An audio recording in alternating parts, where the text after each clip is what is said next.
안녕하십니까. 백성주입니다. 대선 전국이 뜨겁습니다. 후보 간에 논란도 가중되고 있고 마타두어 정치 공작 논란도 여기저기서 튀어나오고 있습니다. 특히 관심을 끌고 있는 것은 성남 대장동 공공개발 사건과 관련해서 대법관 등 이해관계인들이 관여함으로써 국민적 공분을 사고 있는 그런 상황이 되겠습니다.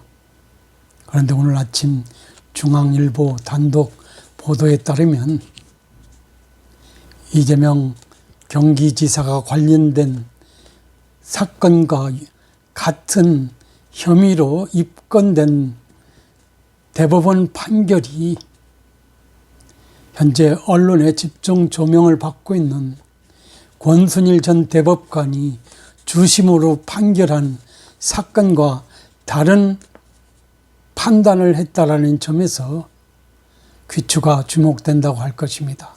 그래서 오늘 방송 주제는 같은 혐의, 다른 판결을 한 썩은 대법원이라는 주제로 여러분한테 말씀을 드려보겠습니다. 이재명 경기도지사의 대법원 선거법상 허위사실 공표 혐의 재판에서 선거 TV 토론은 표현의 자유를 보장해야 한다며 무죄 의견을 냈던 권순일 전 대법관이 2015년 같은 혐의로 기소된 전북 익산시장 사건에선 주심으로서 당선 무효형을 확정했던 것으로 드러남으로써 논란이 가중될 것 같습니다.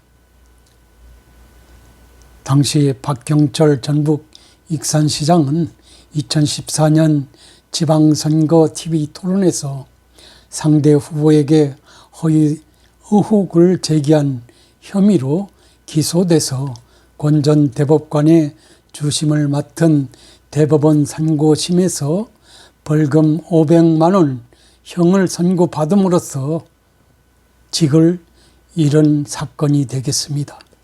이날 중앙일보가 조수진 국민의힘 의원실을 통해 확보한 판결문에 따르면 대법원 3부 주심 권순일 당시 대법관은 지난 2015년 10월 박경철 전북 익산시장의 공직선거법 위반 혐의 재판에서 상고를 기각하고 벌금 500만 원을 확정했습니다. 박 시장은 2014년 지방선거를 앞두고 두 차례 방송 토론에서 상대 후보자가 특정 건설사와 모종의 거래를 통해 쓰레기 소각장 사업자를 변경했다라는 허위사실 공표한 혐의로 재판을 받았던 것으로 알려져 있습니다. 당시 대법원 3부는 이에 대해서 민주주의 정치제도 하에서 언론의 자유는 가장 기초적인 기본권이고 그것이 선거 과정에서도 충분히 보장돼야 한다면서도 근거가 박약한 의혹이 제기를 광범위하게 허용할 경우 비록 나중에 사실무근으로 밝혀지더라도 후보자의 명예가 훼손됨은 물론 임박한 선거에서 유권자들이 선택을 오도하는 중대한 결과가 야기되고 이는 오히려 공익에 현저히 반하는 결과가 된다고 판시한 것입니다. TV 토론에서 선거 후보자들에 대한 허위 사실이 유포될 경우 정당한 판단을 해야 할 유권자들이 선택을 흐리게 할 수 있다는 취지로 이렇게 판결을 내렸던 것입니다. 이 사건의 주심은 물론 권순일 대법관이었습니다. 박경철 전 익산시장은 2014년 6.4 지방선거를 앞두고 두 차례 TV 토론에서 상대 후보인 이한수 전 익산시장을 겨냥해서 취임하자마자 모종의 거래를 통해 쓰레기 소각장 사업자를 내정했던 K건설에서 D건설로 바꿨다. 왜 바꿨는지 의혹이 끊이지 않고 있다고 하는 허위 사실을 공표한 혐의도 받았습니다. 당시 박 시장은 대법관 출신인 김항식 전 국무총리 등을 변호인단으로 꾸려 대법원에 상고를 했으나 벌금 500만 원이 확정돼서 시장직을 잃었던 그런 사건이 되겠습니다.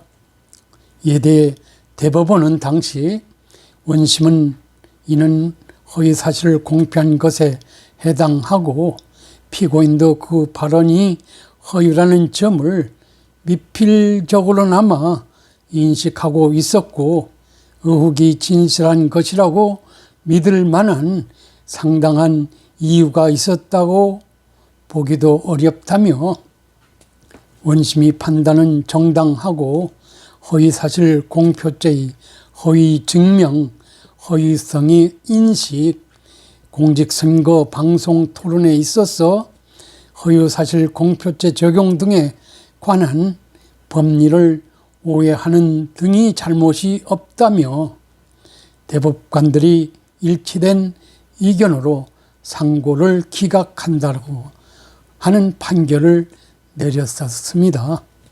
5년 뒤 2020년 7월 이재명 경기지사의 2018년 지방선거 TV 토론에서 친형을 정신병원에 강제 입원시킨 적이 없다고 한 발언이 허위사실 공표에 해당하느냐에 대한 대법원 전원 합의체의 판단은 익산시장 사건과는 확연히 달랐습니다.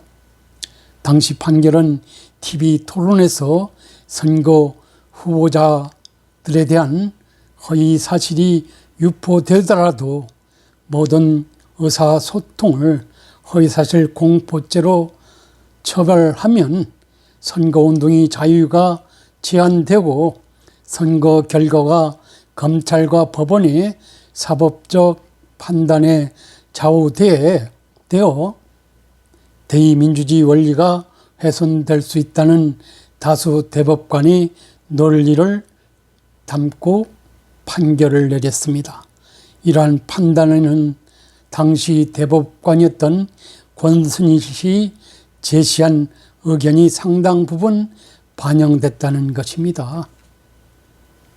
당시 권순일 대법관은 허위사실 공표죄의 공표는 외국의 어떤 그 법조문이나 문헌에서 소위 출판에 관한 개념으로 사용되고 있기 때문에 우리 공직선거법상 허위사실 공표죄의 공표는 소위 퍼블리시에 해당될 수 있을 뿐 여타 방송, 인터넷 등의 매체를 통해서는 공표 행위로 볼 수 없다라는 요지 의견을 권순일 당시 대법관이 낸 것으로 저는 판단을 하고 있습니다.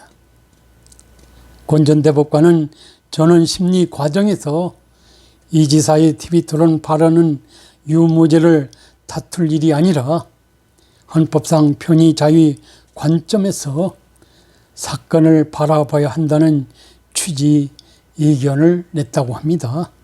국민이 이미 잘 알고 있는 의혹에 대해 TV 토론 과정에서 부인한 것을 허위사실 공표로 볼 것인지 본인을 비방하는 상대 후보자에 대한 방어로 볼 것인지는 유권자 개개인이 판단할 문제라는 그런 의견을 냈던 것입니다.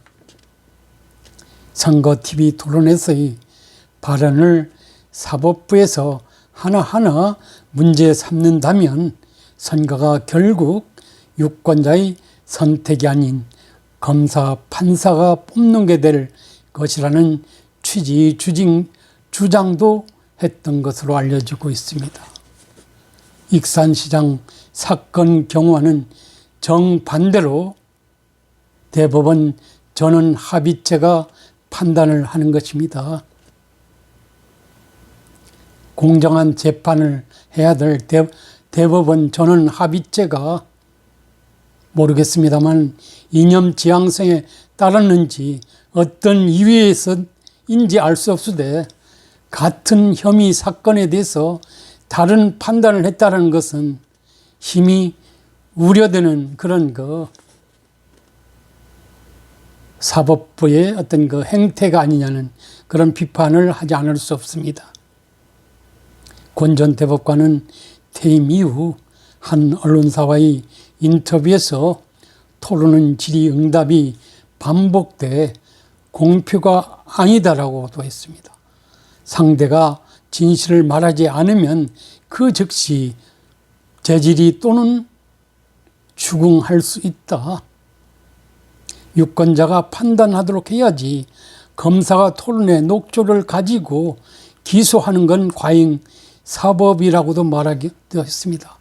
자신이 주심으로 판단했던 익산시장 사건과는 전혀 다른 입장에서 이런 논설을 하고 있는 것입니다.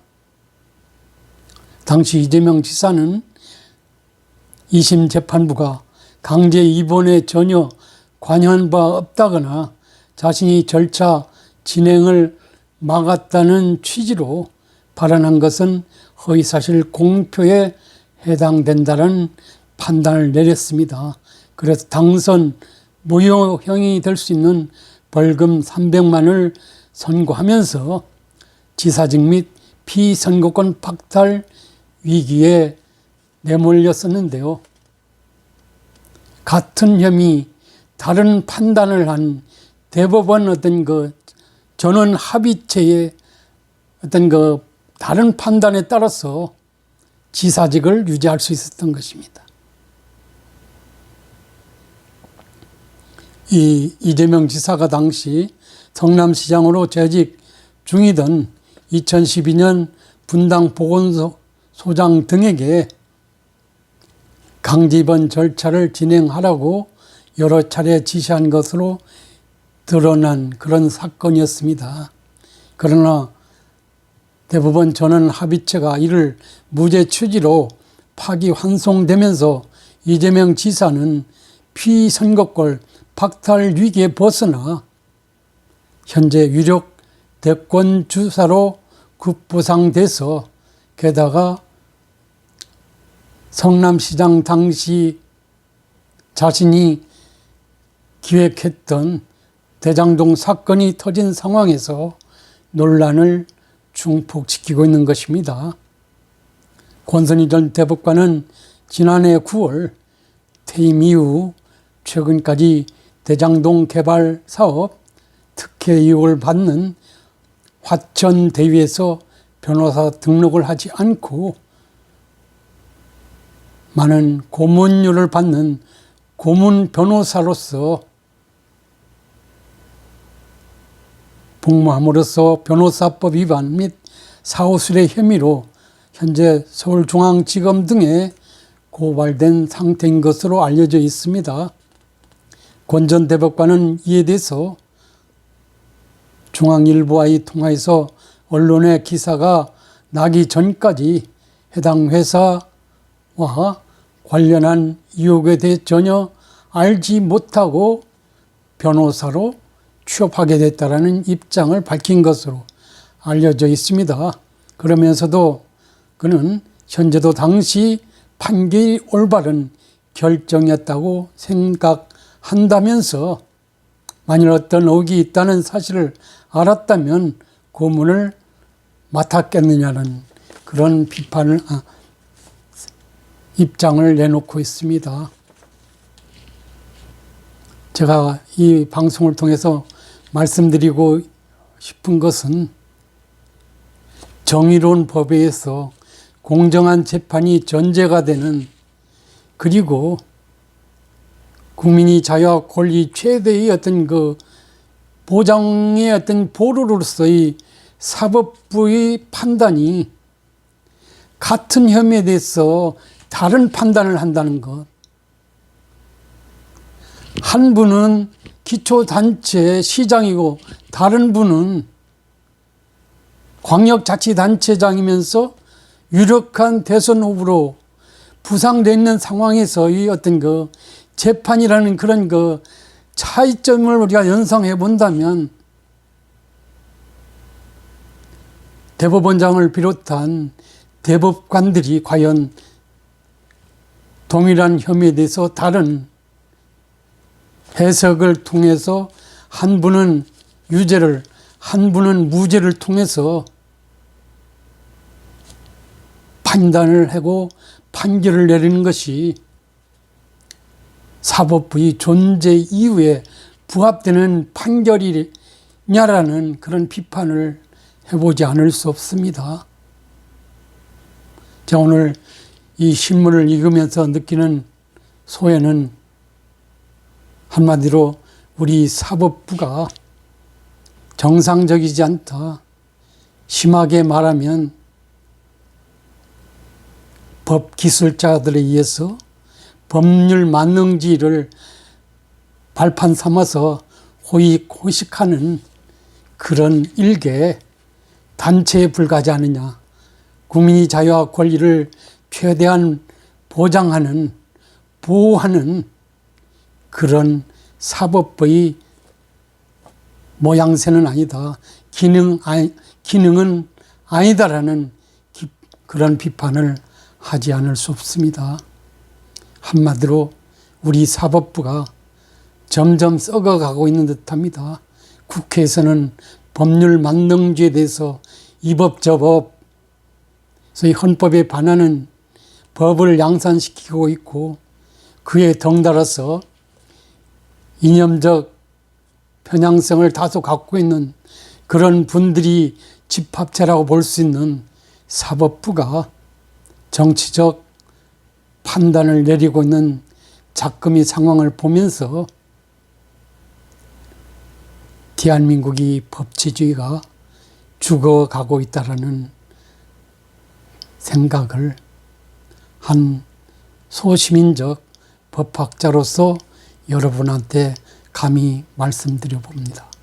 여러분은 어떻게 생각하십니까? 여러분도 나의 자유와 권리 보장적 측면에서 이와 같은 사법부의 몰지각한 행태, 비이성적인 행태에 대해서 한번 생각해 봐 주시기 바랍니다. 감사합니다.